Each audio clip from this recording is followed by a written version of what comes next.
Hello everyone. Today I will guide you to the back of the unreleased world.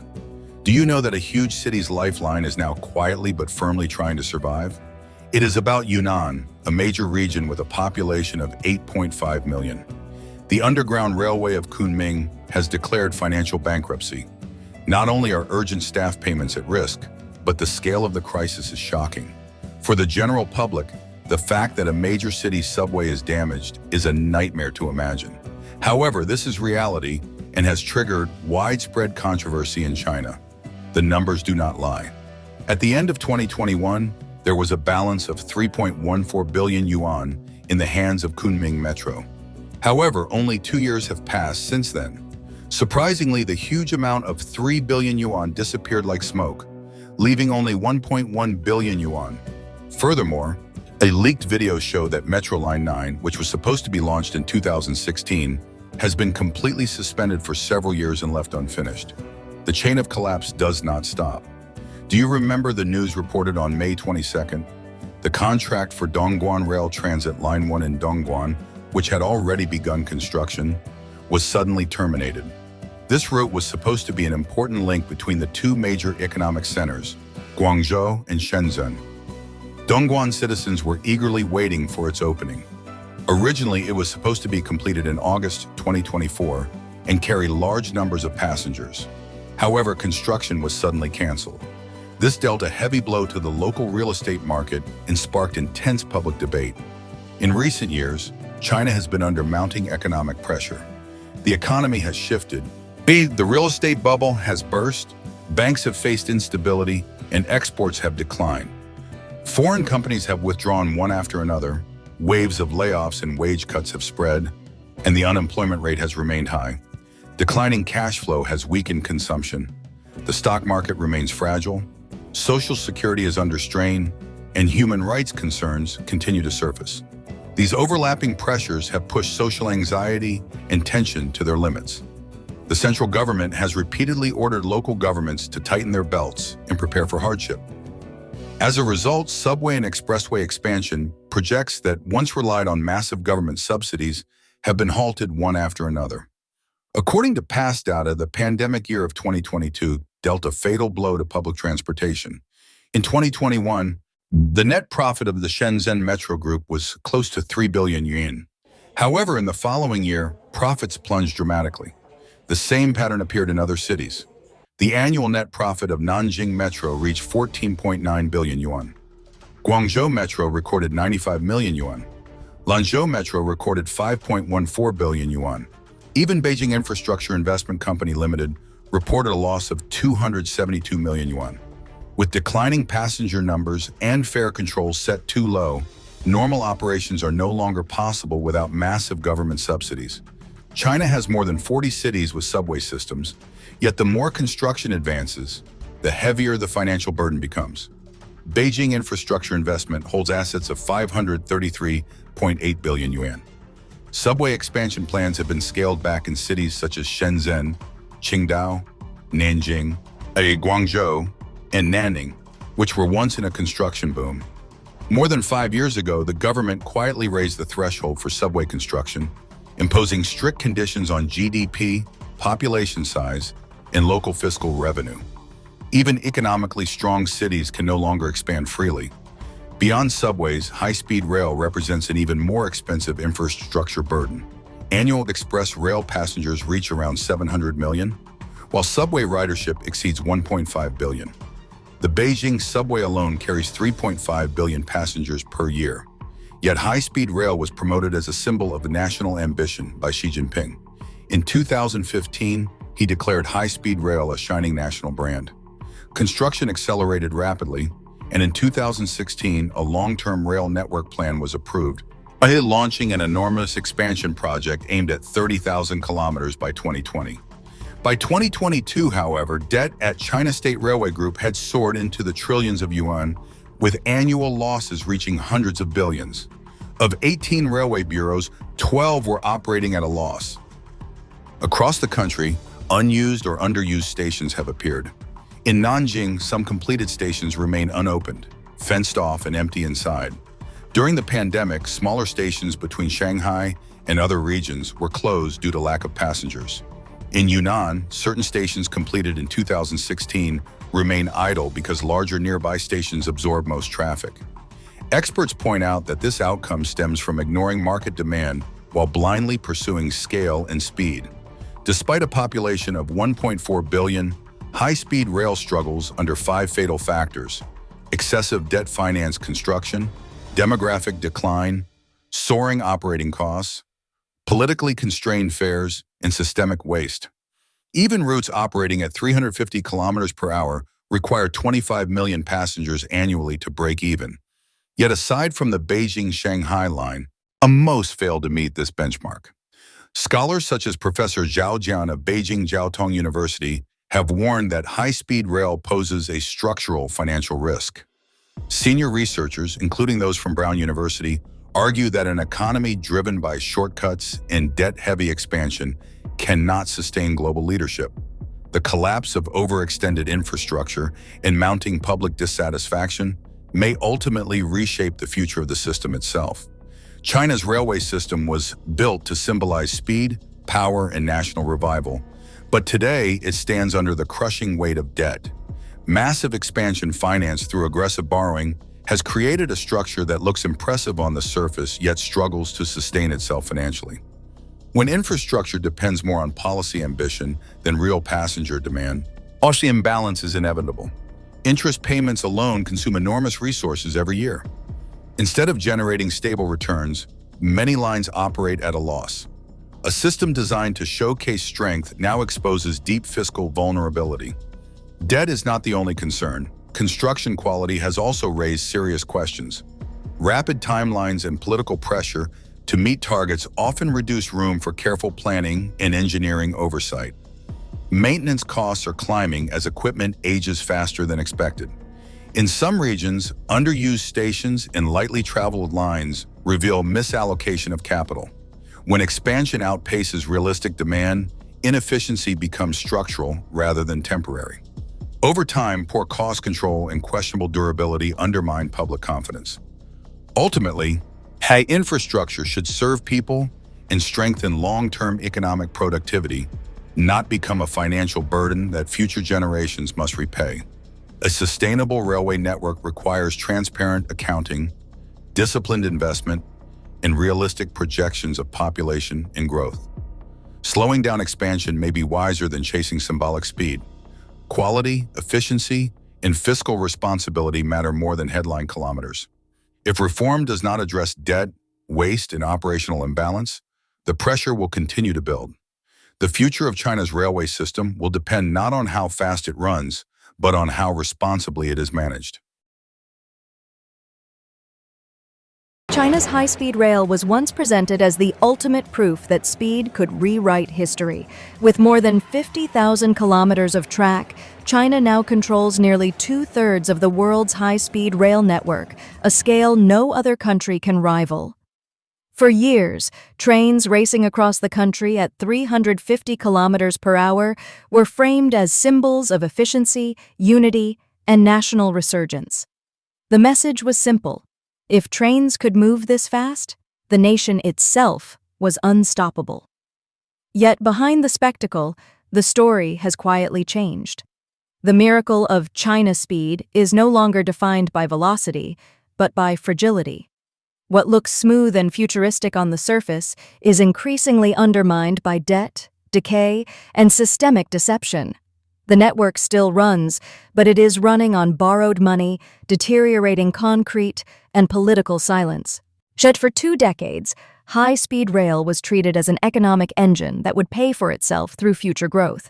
Local governments rushed to approve lines, stations, and tunnels, convinced that expansion itself was prosperity.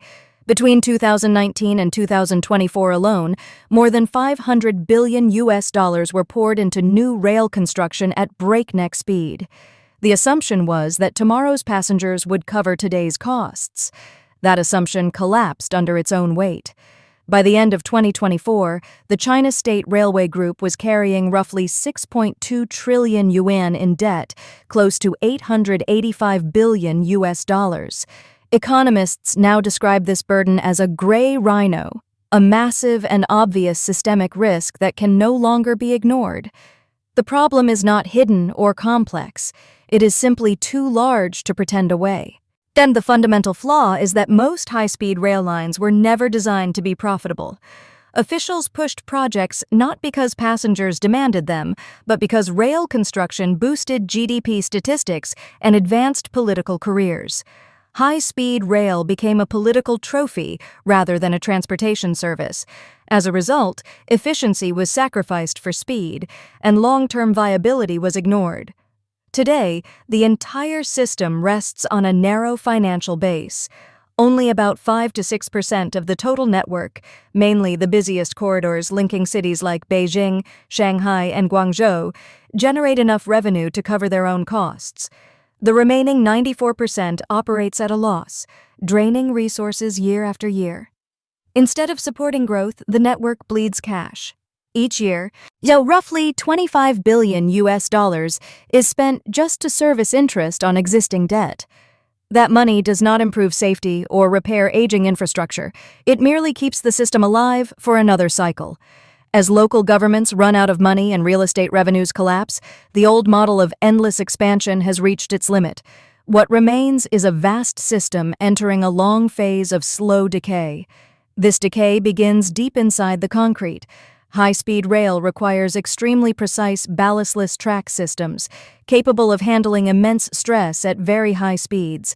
To achieve this, construction standards demand high-grade fly ash and strict quality control to ensure durability and alignment. In reality, those standards were widely ignored, and investigations revealed that many contractors replaced premium materials with low-grade industrial waste to inflate profits. Inferior fly ash, recycled residues, and unprocessed byproducts were poured directly into track foundations. This was not an isolated incident, but a widespread practice across multiple projects. Structural weakness was built into the system from the very beginning. Chinese experts themselves acknowledged this reality. Professor Wang Lan from the China Building Materials Academy admitted that under mainland construction practices, the use of substandard materials was almost inevitable. In 2021, an internal inspection led by the China State Railway Group confirmed serious structural deterioration after barely a decade of operation. These findings came not from foreign critics, but from the system's own audits. Every major track design has shown signs of failure. CRTSI slab tracks exhibit cracked slabs, fractured steel reinforcements, and separation between layers. Waterproof coatings peel away, while mortar layers are crushed or displaced under pressure. These defects compromise stability and require constant monitoring. CRTS2 tracks suffer from warped slabs and widespread bonding failures, undermining alignment and safety. Even CRTS3, promoted as a domestically perfected solution, is already cracking at the base. In many locations, concrete foundations have fractured completely at expansion joints. Not a single design has escaped structural decay. Nowhere is this negligence more dangerous than inside tunnels. Along major corridors such as the Shanghai to Kunming high-speed railway, state media quietly revealed severe construction fraud. Tunnel linings were built thinner than required, and gaps between concrete and surrounding rock were never properly filled. These voids weaken structural integrity and allow water infiltration. As a result, trains designed to operate at 300 kilometers per hour were forced to slow to just 70 kilometers per hour in some sections. At that speed, the entire economic justification for high-speed rail collapses. What was sold as modern infrastructure was reduced to performance levels resembling 19th century railways. The deception extended even to small safety components. On the Hefei to Shunyi line, vibration damping pads were replaced with cheap recycled rubber that failed safety standards. When pillars later crumbled during heavy rainfall, officials blamed natural causes. Engineers, however, pointed to defective materials and rushed construction. Political pressure to deliver China speed had overridden basic engineering discipline. Beyond hidden defects, the failure is visible across the landscape in the form of empty stations. And by early 2026, at least 26 high-speed rail stations were officially classified as dormant or unused. Many were fully built, staffed, and equipped, yet never open to the public. Others were quietly shut down after years of minimal use. In Nanjing, Purple Mountain East Station and Jiangpu Station have stood idle for more than 13 years.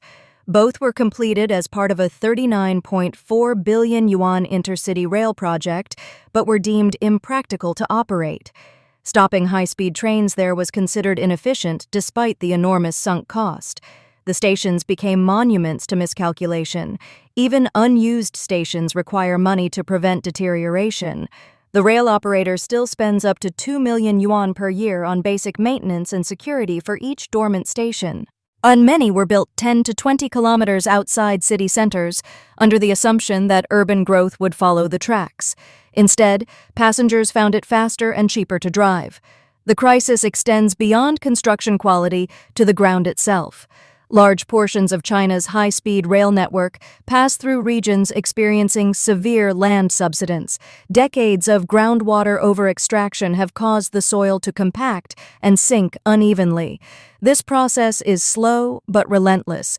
Satellite studies show sections of the Beijing-Tianjin intercity railway sinking at rates exceeding 110 millimeters per year. The greatest danger lies in differential settlement, where uneven sinking distorts track geometry. At speeds above 300 kilometers per hour, even minor deviations can violate safety thresholds. Permanent speed restrictions have become unavoidable. Deep clay layers will continue deforming for decades, meaning some lines may never regain full operational speed.